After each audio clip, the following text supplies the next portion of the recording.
ओम नमो भगवते वासुदेवाय नमः। ओम नमो भगवते वासुदेवाय नमः। ओम नमो भगवते वासुदेवाय नमः। ओम नमो भगवते वासुदेवाय नमः।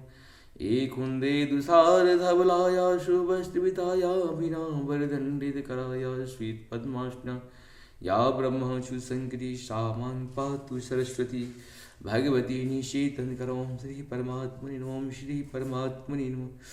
ओम श्री परमात्मा। जय हिंद, जय भारत में आप सबों का स्वागत है। मैं रामलेश आपसे निवेदन करता हूँ कुछ चैनल को सब्सक्राइब करें, लाइक करें, शेयर करें। सत्य के साथ, सनातन के साथ, धर्म के साथ, विचार के साथ, बुद्धि के साथ, विश्वास के साथ, परंपरा के साथ, विरासत के साथ, अपनों के साथ, राष्ट्र के साथ, दुनिया के साथ, समुद्र के साथ, जल के साथ, वायु के साथ, अग्नि के साथ, आसमान के साथ, सूर्य के साथ, चंद्रमा के साथ, समुद्र के साथ, पृथ्वी के साथ, मानवता के साथ, पर्यावरण के साथ, जीवन के साथ, मृत्यु के साथ, आत्मा के साथ, परमात्मा के साथ, संस्कृति के साथ, सभ्यता के साथ, संस्कार के साथ हम लोग खड़े थे, खड़े हैं और खड़े रहेंगे।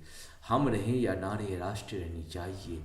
हम रहें या ना रहे, सत्य रहनी चाहिए। हम रहें या ना रहे, सनातन रहनी चाहिए। हम रहें या ना रहे, धर्म रहनी चाहिए।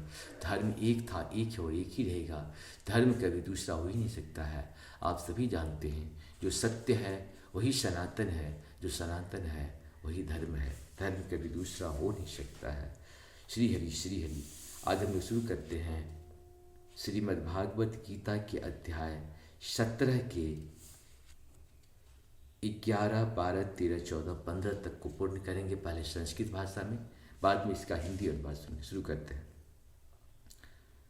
अपलांग योग्यो विशिष्ट दिष्टो यच्चते यष्टव्यम मे वेति मनः समाधाय स सात्विकी।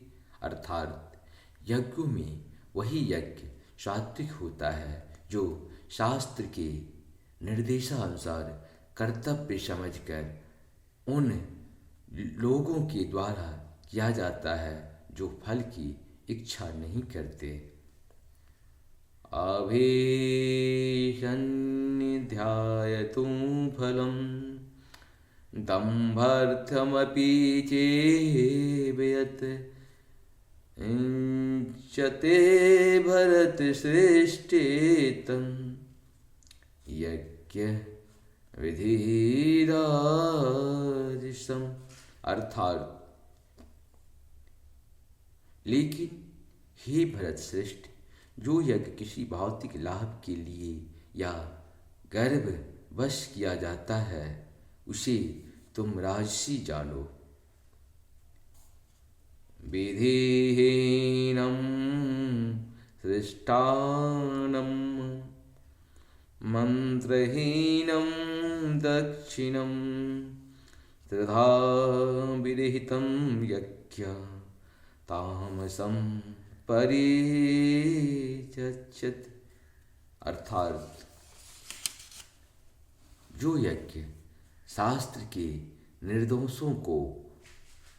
निर्देशों को अवहेलना करके प्रसाद वितरण किए बिना, वैदिक मंत्रों का उच्चारण किए बिना, पुरोहितों को दक्षिणा दिए बिना तथा श्रद्धा के बिना संपन्न किया जाता है वह तामसी माना जाता है।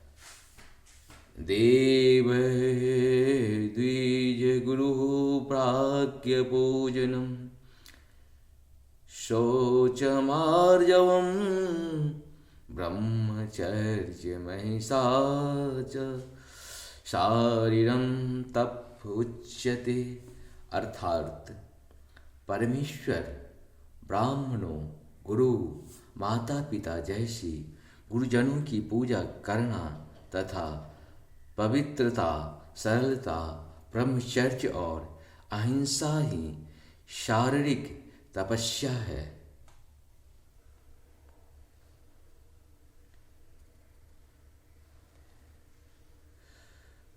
अनुद्वेकरं वाक्य सत्यं प्रियहितं च यत् स्वाध्यायाभ्यसनं चैव वाङ्मयं तपोच्यते। अर्थात सच्चे भाने वाले हितकर तथा अन्यों को क्षुब्ध न करने वाले वाक्य बोलना और वैदिक साहित्य का नियमित पारायण करना, यही वाणी की तपस्या है। इस प्रकार से हम लोग का ये 11 से लेकर 15 श्लोक तक पूर्ण हुआ। आप सबको सत नमन है। जय श्री हरि, जय श्री हरि। जितनी बार सुनेंगे उतना ही लाभ होता चला जाएगा। आज आप सबको सत नमन। हरि हरि नारायण विष्णु। वैसे प्रभु हमसे जो कुछ कराना चाहते हैं वो तो प्रभु हमसे करवा ही लेंगे। भरोसा होना चाहिए, विश्वास होनी चाहिए, सम्मान होना चाहिए, आदर्श होना चाहिए, और आस्था विश्वास के बिना कुछ संभव नहीं है। जय श्री राम। सुधा जय हो।